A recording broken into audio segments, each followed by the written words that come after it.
Pucuk Munir. Soalan tambahan. Puan Satu bulan. Teresa Kok Susim Seputih. Puan Speaker, soalan saya nombor 11.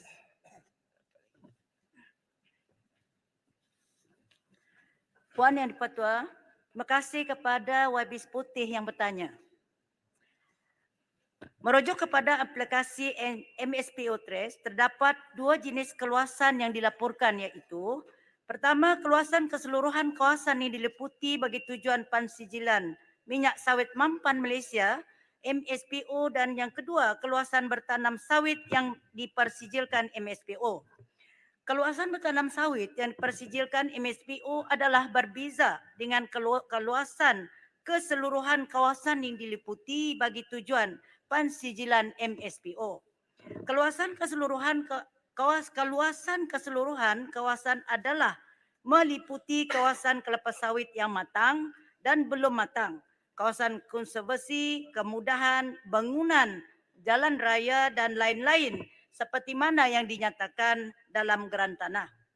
Untuk makluman ahli yang berhormat, prestasi keseluruhan pencapaian pensijilan MSPO adalah dinilai melalui keluasan bertanam sawit yang berjaya dipersijilkan MSPO berbanding jumlah keluasan bertanam sawit yang dilisensikan oleh Lembaga Minyak Sawit Malaysia ataupun MPOB.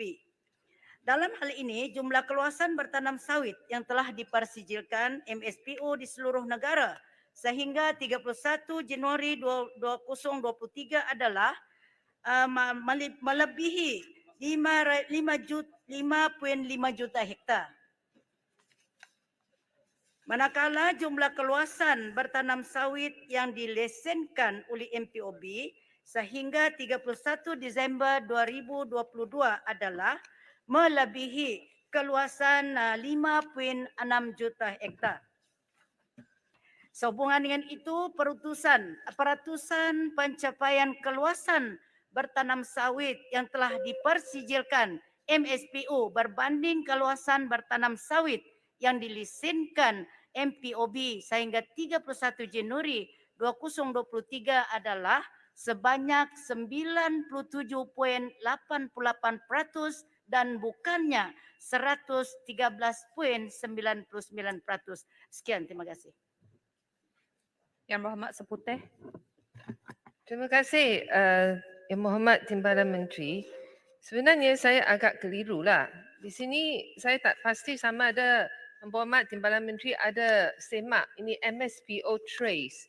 Ada satu app ini. Ia jelas menunjukkan yang jumlah tanah setakat 28 Februari tahun ini, iaitu hari ini, yang jumlah keluasannya ialah 6.5 juta.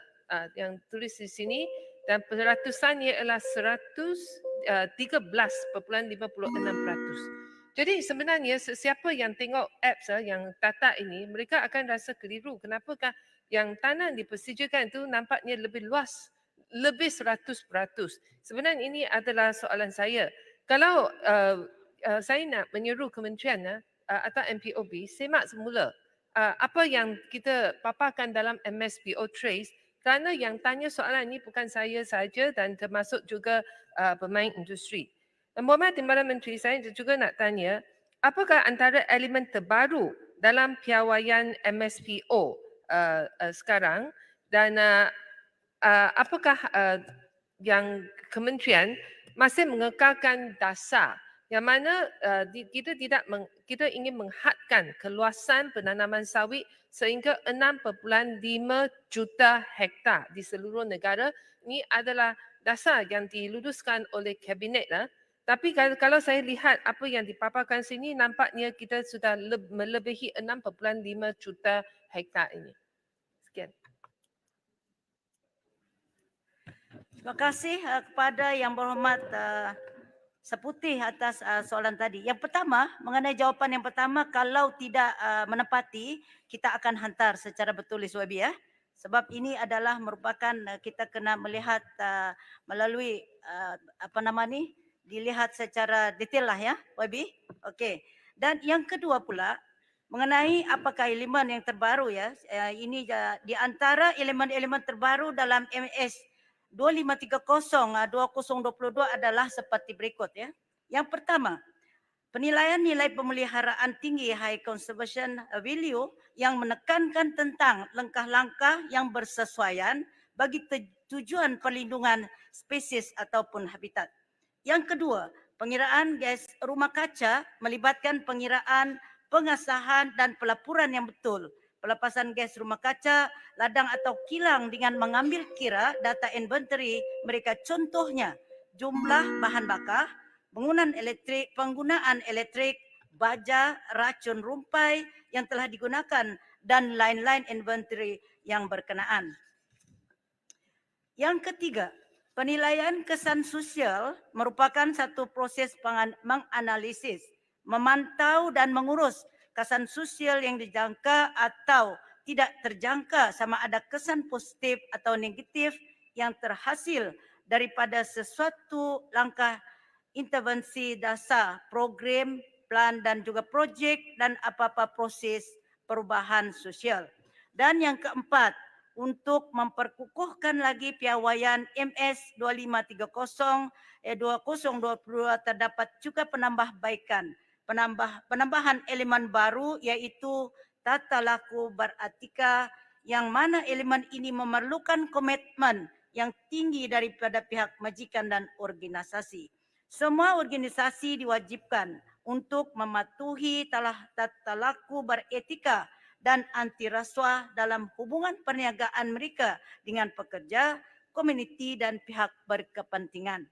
Elemen ini adalah sejajar dengan Seksyen 17.2 dalam Akta Suruhanjaya Pencegahan Rasuah Malaysia Pindaan 2018 Akta E1567. Sekian, terima kasih. Pak Speaker, Sik mohon soalan tambahan. Yang berhormat Sik, Ya, silakan. terima kasih Yang Tuan Speaker. Yang Hormat Timbalan Menteri. Persoalan saya berkaitan penanaman sawit ini, khususnya penanaman semula sawit. Perbincangan di pihak peladang atau pekebun kita, khususnya pekebun-pekebun kecil dan Peneroka Federal, kos penanaman semula sawit sekarang ini sangat meningkat ya, meningkat dengan begitu tinggi sehingga 30%.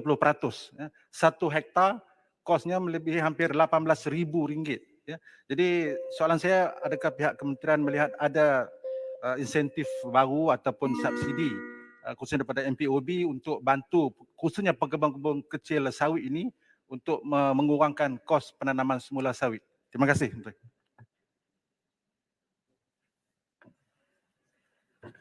Terima kasih kepada YB yang bertanya. Mengenai dengan intensif untuk penanaman sawit ini, memang sentiasa ada kerajaan sentiasa memikirkan untuk memberikan sumbangan ataupun intensif untuk pekebun-pekebun kecil. Tetapi ianya adalah mengikut kepada kemampuan kerajaan untuk memberikan sumbangan. Terima kasih. Saya jemput Tuan Nurul Amin bin Hamid.